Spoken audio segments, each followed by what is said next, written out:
Welcome, old family and new family, to BoomBappED, capital ED. This is one of your hosts with the most, Brother Brandon White, a.k.a. Bushido Garvey. Yeah. What's up, y'all? Atlas. Some of y'all know me as Aaron Thompson. Indeed. We got Brother Rob Lowe on the tech. And ladies and gentlemen, we have an awesome guest today, guestesses today, right? We have the illustrious, amazing, pedagogically sound Miss Niema Atkins in the building. What up? Along with Sister, I'm about to mess the name up, Darmel. There it is. Darmel. There you go. Playing occasional hype man. Okay, yep. Indeed. Hype woman. Yep, hype woman. She gave you Indeed. eye contact when you got the name right. She's like, get the Indeed. name right. Yeah, she did. Yep. I was like, oh man, I'm gonna mess this up. And she gonna let me know if I mess this up. Indeed. Now, brother, get it right now. Yes. Well, welcome y'all. We're very excited Thank to you have for y'all having here. us. Of course. So we're just gonna do a quick rundown, right? Yeah, true indeed. Shall I? Yes, absolutely. All right. So, Miss Niema, give us a rundown on the resume.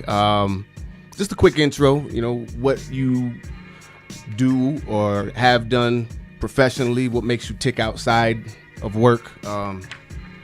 Highlights. So Niema Neteri Atkins, educator, dancer, activist, teaching artist, consultant, radio station programmer. She received her Bachelor's of Science at SUNY Brockport, majoring in African and African American Studies and dance. She danced with Sankofa African Dance and Drum Ensemble under the tutelage of Clyde Morgan and master drummer Khalid Salim. She's danced and studied with Chris Walker, who's a University of Wisconsin professor. She's also studied abroad in Ghana, West Africa, learning dances of the Akan and the Ashanti. She co-founded Bob Best Dance with her partner in crime, Melinda Phillips, a.k.a. Aaron's little sister. Say it again. No doubt.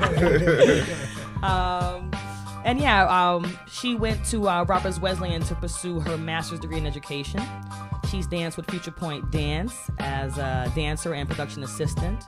And she's now an educator, working in the city school district. I'm in a charter school in Rochester, but formerly worked for the RCSD as a general education teacher. She's written curriculum. She's was a teaching artist. She is a community activist, former co-host of the Goddess Hour, and is currently gonna, launch her own show, aficionado Radio, soon to come. Stay tuned for that. Is it fair to say that you came prepared for that question? Oh, come on now. Listen. If you stay ready, you ain't gotta get ready. There it is. That's what I teach my students, you know what I'm saying? One-on-one. Come on. So she, Atkins synthesizes activism, artistry, and education into a philosophic expression, which she coined Afri-Soul Dynamic. She is an award-winning educator and a mentor, and she's a mother of 5 and a wife of 1. There it is. Thank you for having me. Well, thank you for letting the folk know. Because Word. at the end of the day, I knew a lot of the essentials, but I didn't understand the depth. Well, I don't brag. I don't brag on my resume. The work I do speaks for itself. For those who know. I don't like to brand myself. I am that I am, but my work speaks for itself. Oh, I'm also a dope loctician as well. I've been known to lay crowns, lock heads, and open minds. Niema Neteri. That's what I do. No stranger to the microphone. Peep the grip. And I'm also a daughter of an MC. Okay. You know what I'm saying? My Right. mother Sharon D, big ups to her, and my father Evil E, the Evil E before the DJ. Oh, So okay, yeah. hip hop runs through my veins. Indeed. Well, that's what's up. So, actually, speaking of hip hop, we're going to quickly just transition to a hip hop icebreaker question. I love right? icebreakers, yes. If you could get any MC to co-teach with you in the classroom with you, who would it be and why would he be the best to be your co-teacher? So, all right, so I was up listening to my husband, Scribe to God, Yes, peace to category big bro last Scribe. night, this morning, and I would have to honestly say, after listening with like the wax cleaned out of my ears last night, my husband would be the ultimate. We've never co-taught together, you know what I'm saying? So that'll be dope. And then after him, That will be dope. I see you putting it out there. You know what I mean? My husband first, Yeah. most step Yeah. second, Nas That's third, Black Thought, honorary second, Indeed. Peace to the bro Scribe. True Looking that. forward to have him up on here as well. Yes. That's what's up. To be in that situation where both of y'all have the pedagogical and the hip hop mindset. It's important. To be able to link in and do what y'all do. One of the things y'all do best, which is be in the classroom and lighten the minds up, right? So back to you and your husband and the tribe that you guys are Straight leading, nation. Straight right? nation. You said 5 kids, right? Black Lives Matter. Black Atkins Lives Matter, right? It's 5 of them, 5 Yes, sir. C's, Yes, right? sir. Yes, sir. So being a parent of 5 kids, right? How does being a professional educator affect your children's education? But then how does it affect your children's schooling? Because we know that it's the difference between the education, being a part of the system, actually having gaining knowledge of self, but also being able to navigate through the schooling system. So how does that, you being a professional educator, affect your child's learning, but also affect their path through these systems? I like to quote Garth Fagan, this freedom and discipline, right? Yep. And I also heard a quote, if you know the rules, you know how to break the rules. That's right. Right? So us walking the walk, going through the hurdles, jumping through the hoops of getting certified, playing the game, right? We also know the rules of the game. And growing students as children, we are privy to what they need to actually know to pass tests. You know what I'm saying? And what we need to debunk when they come home from school, and what we need to fill them with when we send them out into the world. We live in a Brighton school district, so it's hella white, hella Eurocentric, but we fuel them with the battery in their back of Afrocentricity and culturally relevant pedagogy before they leave the house, so they know how to offset some of the stuff that's coming at them. And in terms of being a mother of students and being an educator, I can see my children as people. Indeed. They're students, but they're also people. They're people first. So I may have a child that may not student well, but they still my dude. They're still my child, And my father taught me how to just separate your scholastic self from your person, And so if a child comes home with one of my bad grades, I'm not gonna punish them for having a bad grade. It's like, what didn't you do? What didn't you understand? What didn't you master? We can go back and fill in those gaps, When it comes to my students, though, it's no different. How about that? Some people say, you parent differently than, no, it's the same. And when my children come to my classroom, they're like, yo, you the same person at home than you are in the classroom. It's like, it's not an act. I am that I am in all spaces. That's right. Yep. I actually heard Scribe say that one time. He said, do what you can to live one life. That's right. Wear one set of clothes, Yep, for From sure. 9 a.m. to 9 p.m. That's right. Get your sip of tea, and then Niema, tell us a little bit about hip hop and the way that hip hop has impacted your approach to education, in the classroom or otherwise, or even the way it's affected the way you position yourself as an educator within the education system, repping hip hop. It's so cliche to say you're from Brooklyn now, Yeah. but I'm really from Brooklyn, Right. and I'm from Brooklyn in the 80s where it was like crack. And my first memories of my home was my father behind 2 turntables and just making a lot of noise. My father was 17 when he had me. Young parents, still trying to figure it out. So I lived with my grandparents, and my father lived with his parents, and then it was me and my sister Zakia. Shout out to Zakia. But hip hop was an integral part of my life from my inception. My father and mom met when they were in high school. They were a rapping hip hop DJ duo, and they would perform and rock shows, and they would educate. Hip hop in those days, it was a teaching tool. It was to inform the masses who didn't know about the gutter and the trenches, what was happening in our lives. And I feel like it was transgressional. It transcended the hood, and a good lesson plan should transcend.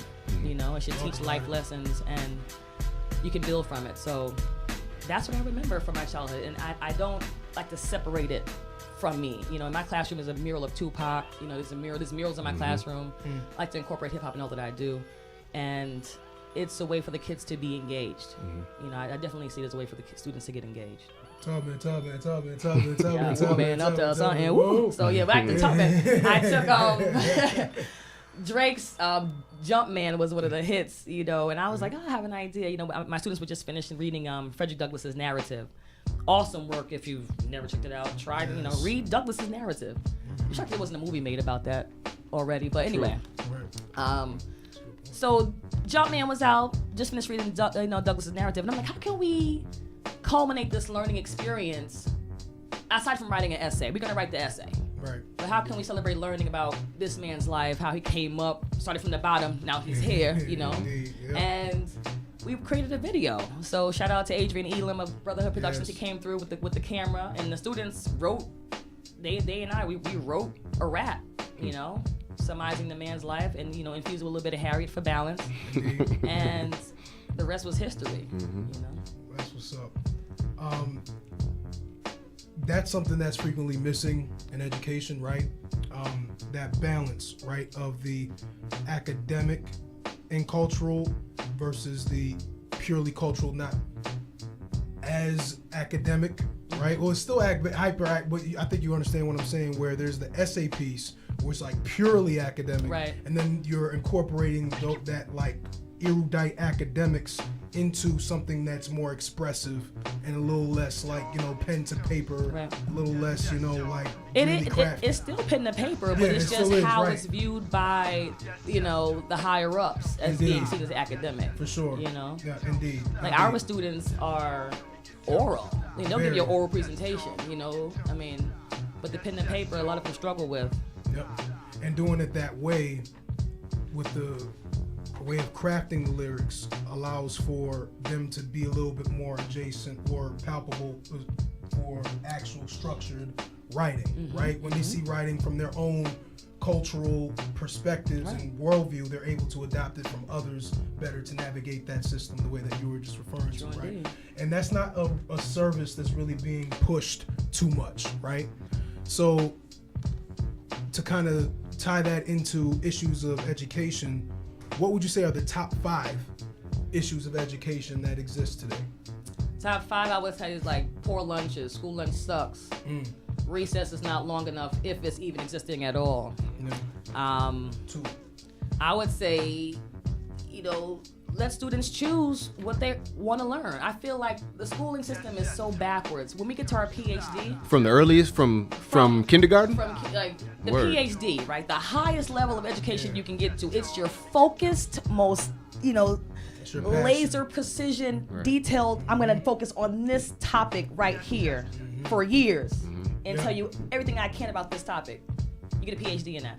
Why not have that start earlier in life, when kids are really into Legos or really into Minecraft or really into Fortnite, whatever they're into right now, let them go in as deep as they can about that topic to tell you all they can about that topic, the ins and outs of it.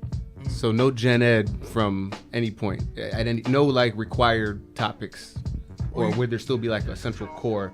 There will be a core curriculum, but in terms of like what they are truly interested in focusing on, let that happen earlier in life, because some of us they weed us out, you know, and you get those teachers who are dream crushers in between who just, you know, have you like looking at the school like, ugh, I don't want to be here no more, you know. I remember wanting to go to school without walls because of the portfolio base. Yep. Because of the choice, and I was already deep in my program. My program was a good but there was like no choice, and it bothered me so much. I was almost willing to go back a whole year. Because if I were to transfer to school without walls, it would have meant that I had to do an extra year. But I was thinking about it because of the choice in the free-forming atmosphere. School choice is something critical. So we have. I had three. Right? Yeah. Okay. School lunch suck. Recess isn't long enough. Yep. You know, the choice is not there. I would also say too, letting students lead more. They're not listened to enough. You know, and I feel like if students were heard more, they'll tell us what they need. So that piece is key. Like, they're not listened to enough. And of course, play the race card. There are not enough black, conscious, woke teachers in the system that can like awaken that spirit of wanting to be an educator first as a child and to just be understood and overstood as a child as well. Is the system not open? That's not the word I'm looking for. What's the word I'm looking for? Is the system even built to have that ever happen? I mean, it's happened. You know, we've had freedom schools. We've had community schools. We've had the one room church house. Yeah. You know, it existed, but it was definitely not funded. Yeah. You know, and it was outside of like public school systems. It wasn't part of the common school system. So that's one of the, I think we've talked about that before too, where it's just like we can have more, but how much will the system's capacity or functionality tolerate it? Yeah. Right? So that's just an interesting thing. So wait, is that 5? It's 5. Lunch, sucky lunches, no choice. Not enough Recess. Recess is not long enough. If it exists Listen at to all. the listen. Students aren't that's listening not to enough enough. voice. Right. And the last one, not enough the black folk teaching. Yeah. Yep. Or students that reflect the teachers that reflect the student body. I would say that to be fair, because you don't need a whole bunch of black folks It's true. in like Austin. You know what I'm saying, like in Texas, or you need the teachers that reflect the students wherever they are. Yeah. And for those who don't know, in our district, the disproportionality between what the students look like and what the teachers look like is gross. And it's even worse when you step right outside the district of Monroe County and other districts in Monroe County. It's really crazy. And it's like, why is that? Yeah. You know, like, why is that? Yo, I don't got none of the books here, but I mean, I found out that what's it called during Brown versus Board, right? What the least talked about effect of Brown versus Board is this whole push out and this whole elimination of black educators, right? Black teachers, black principals, other black staff. Literally, like 34,000 black teachers lost their jobs. So integration between 54 and resulted in 71. diminishment. Yeah, right? yeah. While education jobs increased in America. So that's definitely like a crazy Startling thing. statistics. Yeah. Startling It's stats. crazy, right? And so when the black teachers did get transferred, right? They got transferred during the integration and busing era, right? Into white school structures, and they didn't really want them there anyway, so then they end up quitting or end up trying to find other ways to make their money, right? So, you know, it was definitely like strategic. Yeah, very. It was disintegration of black teachers through integration, right? Shout outs to what's her name, Sonia Douglas Harper, who wrote the book Learning in a Burning House, where I got some of them stats from. But Cite your sources. Indeed. Yep, indeed. So we're gonna do a little game called A Side, B Side. Okay, okay. Now, before we get into that, actually, we got one of the kind of basic questions. So, dance is a big part of your life. Yes. Huge. All right, and Huge. I understand that you're an ELA instructor. Yes. Is there an intersection there? Always. I mean, you confuse. First of Talk all, about it a little bit. So before I became an educator, I used to work for an organization called Young Audiences of Rochester. And I was hired as a teaching artist to push into schools to integrate dance with the learning standards. They were the New York State learning standards before it became Common Core. And my job was to simply look at lesson plans and see how I can infuse movement into, math classes, science classes, all content areas. I imagine you had fun with that. Oh my God, the most fun. And I was so pregnant, by the way, when I was doing this work. It was great. It was great. The kids were like, you can't be in a handstand and do anything. Listen, join me, please, So, it's a seamless transition. Seamless. Regardless of subject area. Regardless of subject area. That's you what understand? it With is. math, you can teach time and musicality, music and rhythm. Yeah. For science, solid liquid gas phases. You All know right. what I'm saying? Yep. Tutting it. I get to it. Yeah. To say the least. All right. Cool. To say the least. But yeah, it was a great time. And so hearing students, once my tenure was up and my time was up, they would say, Miss Niema, can you be my teacher? Don't leave. And in hearing that for like 5 years, you begin to believe maybe I should stick around and be their permanent fixture in the classroom, because pushing in is cool, but being like permanently there with the badge and, the credentials and the health insurance, that's also important. And just steady income, because the independent contractor life is great. It's liberating. You pick your own hours, but when you have liabilities such as myself with 5 children at home, who also need and want nice sneakers and fine dinners, you got to create a life where it's a little bit more stable. So I got certified. I was always hood certified. Right. But I got Well, your New York hustle's State. beneficial since the Listen. get-go, though, one way or another. I had the hood certification, so I had to go and get New York State certified, and I did that, and it's been on ever since. It's going to be 10 years this September. Congratulations. Thank you. That's definitely a marathon. This is definitely a marathon race. Education. It is. no joke. It's not, you don't get the hype. No one's screaming for you to come down the island. No one's slapping you up when you come in. But when you see your students becoming men and women and having children of their own, it's like, yo, Miss Atkins, true story. Isaiah Stewart, the cat who's at McQuaid right now, who's doing it, like I taught him in 4th grade. That was my 4th. He was just as tall as I was in 4th grade. He's in number 9 school.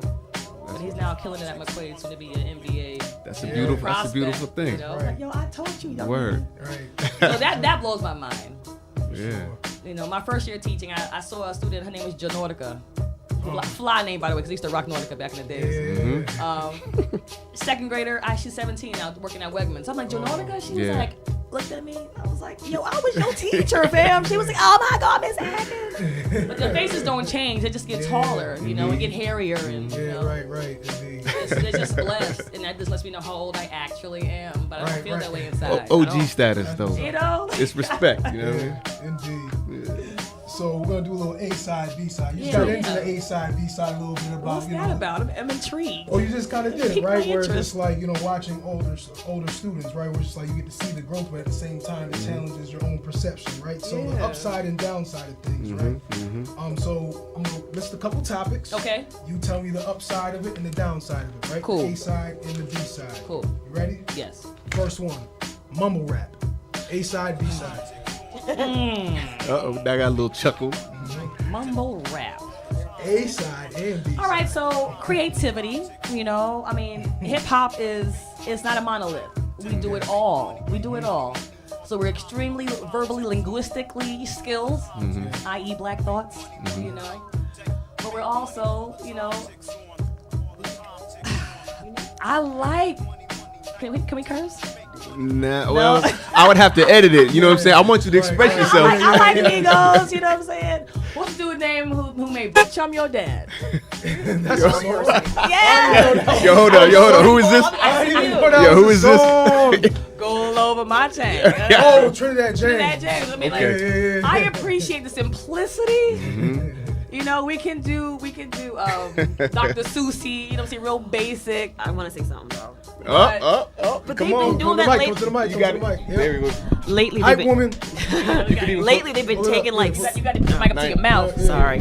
Cool. Lately with the mumble rap, and lately they've been taking like the simple books to be reading pre-K.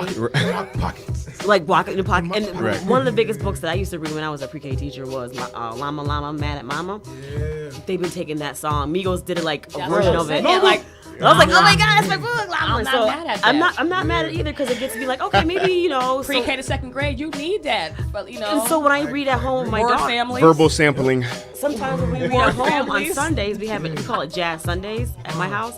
I'll take that song where we're listening to whatever jazz song from Miles Davis or whatever, and I'll read the song, read the book while we listen to jazz and make the beat. And so my daughter's all like, and you know, she's like, oh, you know, so it kind of gets her going because like now she just be sitting in the shower or in the bath trying to rap and. Because of my boyfriend, she hears him, and they're going back and forth. And I was like, oh, so my daughter has her own name, so it's just like, yeah. Hold on, she has a name for when she's on the mic. Yeah, she has a rap name. What's her name? What's Isabel's name? iDog. Izzy iDog. Izzy Find out. Yo, you heard it here first. Yes. Yes. She will go by that. That's her Izzy iDog. That's her. So there's some great engagement. But she's the mumble rap allows. But what's her the daughter, B-side? her daughter's informing that though, right? Like it has relevance for the young people. Yes. You know, it's like really rudimentary. She it's basic. Yeah, she can certain songs because it's such simple words. She's able to like. I'll be driving, I can hear her, just like what song is it? It was a song. Like I talk it.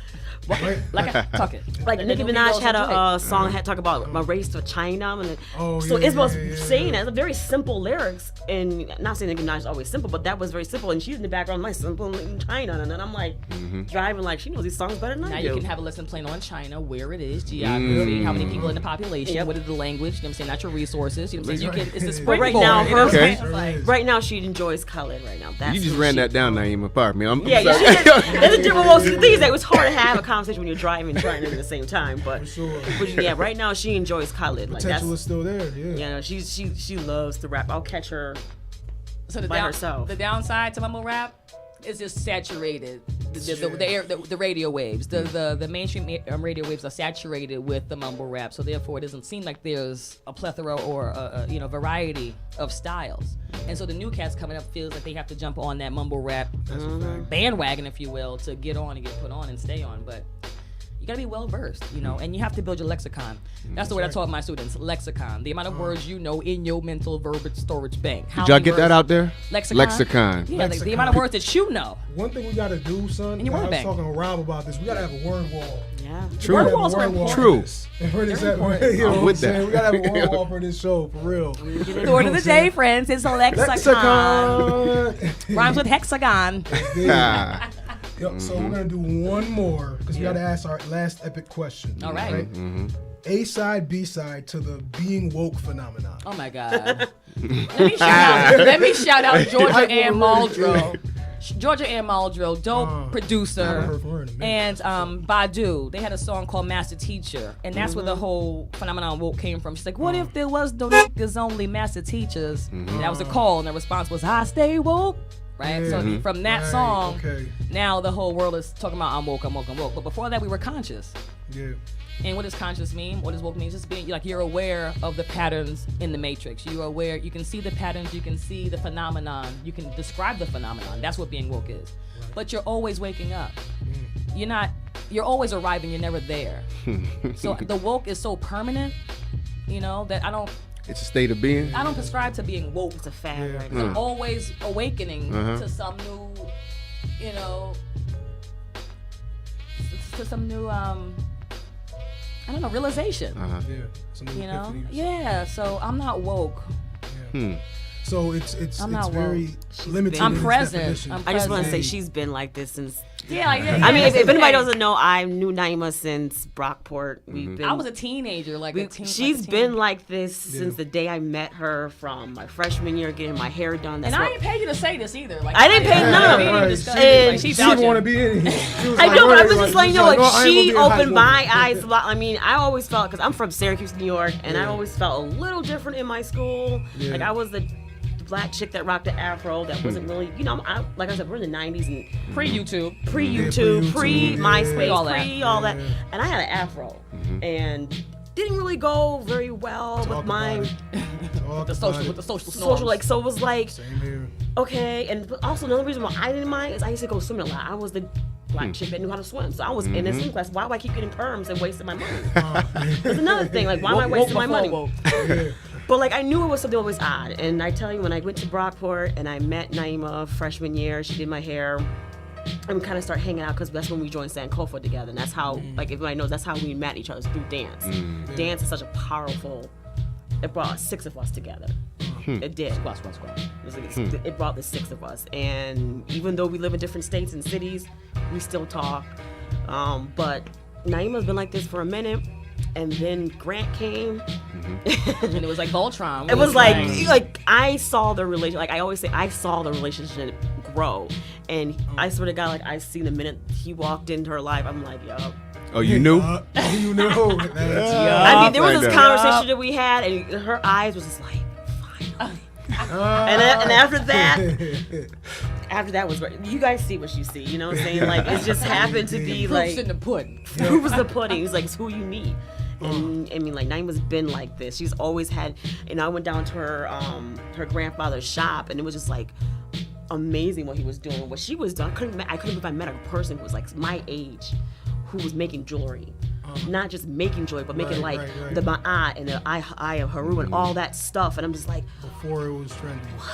Yeah, so, So- let me speak to that too, because you brought up my grandfather. And, shout and out. his I'll be grandfather. Shout out to remiss. Baba Haru. We got 90 seconds to wrap. No, you don't. So I'm gonna shut this Make it real quick. So my father's Everett. My grandfather's Baba Haru Samaj, aka the Unk Man, and he is a prolific artist, craftsman, jeweler, and he has a business where I was his apprentice.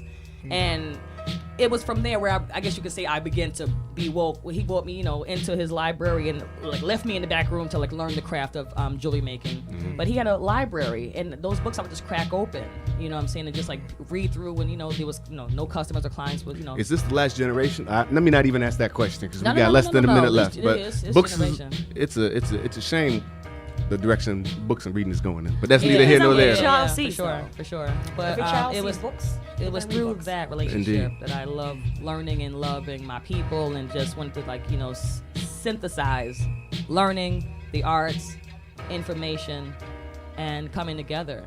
You know. Niema, in 20 seconds, give me your top 5 MCs, and then let us close out the show. Top 5 MCs. Yeah. Top 5. I would have to 20 say seconds. Scribe to God, number 1. Okay.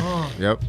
Mos Def, Nas, Black Thought, and I would have to say right now Rhapsody. Respect. You did that efficiently. Yes, that was the fastest that has ever Word. happened. Yeah. This is my actually top 5 though. Yeah, Like, bro, we had it prepared. Yeah. if you stay ready, fam, you ain't gotta Yo, get ready. say What it I again. say? Word. What I say? Y'all getting these jewels?